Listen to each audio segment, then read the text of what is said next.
नमस्ते। रूस और यूक्रेन युद्ध को 50 दिन पूरे हो गए हैं। आज 51वां दिन है और रूसी हमले अभी भी बंद नहीं हुए हैं। शरणार्थियों के लिए संयुक्त राष्ट्र उच्चायुक्त कार्यालय की ओर से बताया गया है कि इस जंग में अब तक 5 मिलियन यूक्रेनी देश छोड़कर जा चुके हैं। वहीं 7.1 लोग आंतरिक रूप से विस्थापित हो गए हैं। इस बीच यूक्रेनी संसद ने युद्ध के दौरान विदेशियों को यूक्रेन की खुफिया एजेंसी में काम करने के लिए अनुमति दे दी है।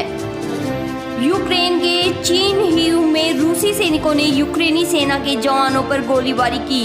ये घटना चिरनिव के एक गांव की बताई जा रही है। यहाँ रूसी सैनिकों ने मोर्टार भी दागा। हालांकि हमले में किसी के हताहत होने की सूचना नहीं मिली है। एक रूसी सांसद और उसके 2 सहयोगी ने यूक्रेन के खिलाफ सैन्य कार्रवाई सहित रूस के अन्य विदेश नीति एजेंडे के लिए अमेरिकी प्रशासन का समर्थन हासिल करने के उद्देश्य से गोपनीय दुष्प्रचार अभियान चलाया था। अमेरिका के न्याय विभाग के सार्वजनिक नहीं हुए एक अभियोग से यह जानकारी मिली है कि ये प्रयास उसी अभियान का एक हिस्सा है जिसे अमेरिकी अधिकारियों ने रूसी सरकार द्वारा जनमत को अपने पक्ष में करने के लिए उन्हें प्रभावित करने, अमेरिकी संस्थानों में गतिरोध पैदा करने और अमेरिकी व यूरोपीय सहयोगियों के बीच फूट डालने के रूसी सरकार के व्यापक उद्देश्य की पूर्ति का हथकंडा बताया था। रूस ने मार्च की शुरुआत से ही सबसे ज़्यादा यूक्रेनी शहर मारिउपोल को निशाना बनाया गया है। इस शहर की चारों तरफ से घेराबंदी की गई, जिस कारण यूक्रेनी नौसैनिक रूसी घेराबंदी में घिर गए। अब यूक्रेनी की 36वीं मरीन ब्रिगेड के कमांडर सर्हिया वोलिना ने कहा कि मारिउपोल की स्थिति काफ़ी गंभीर है। मीडिया रिपोर्ट के मुताबिक रूसी रक्षा मंत्री सेर्गेई शोइगु को दिल का दौरा पड़ा है। दरअसल वह पिछले कुछ दिनों से दिखाई नहीं पड़े। माना जा रहा है कि यूक्रेन में हो रहे नुकसान को लेकर पुतिन और सेर्गेई के बीच कुछ अनबन चल रही है। इसके बाद उन्हें दिल का दौरा पड़ गया।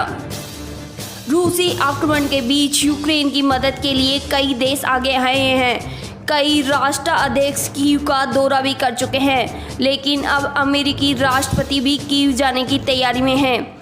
मीडिया को उन्होंने इस बात के संकेत भी दिए हैं।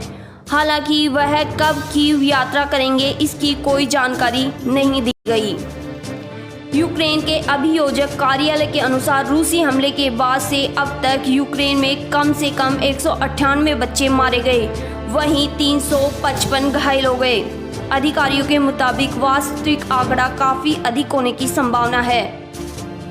यूक्रेनी मिसाइल हमले में कारा सागर में रूस का एक युद्धपोत डूब गया। गुरुवार शाम को रूसी रक्षा मंत्रालय ने इसकी पुष्टि करते हुए बताया कि गाइडेड मिसाइल क्रूजर मॉस्को डूब गया है। रूस ने युद्धपोत पर यूक्रेनी हमले का खंडन किया। रूस का कहना है कि युद्धपोत आग लगने के कारण डूबा है।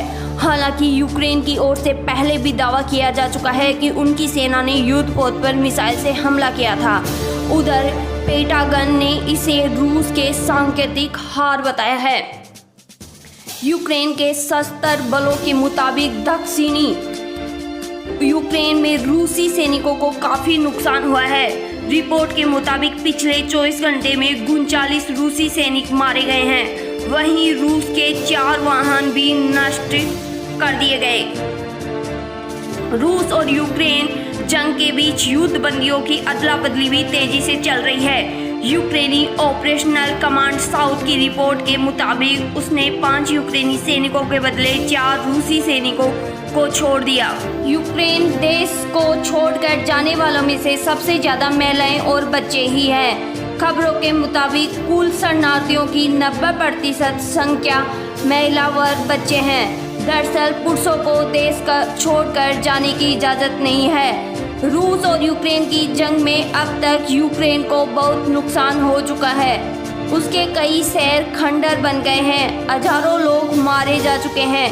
इस बीच संयुक्त राष्ट्र उच्चायुक्त कार्यालय की ओर से कहा गया कि 50 लाख से ज़्यादा यूक्रेनी अब तक देश छोड़कर चले गए हैं। वहीं 70 लाख लोग आंतरिक रूप से विस्थापित हो चुके हैं।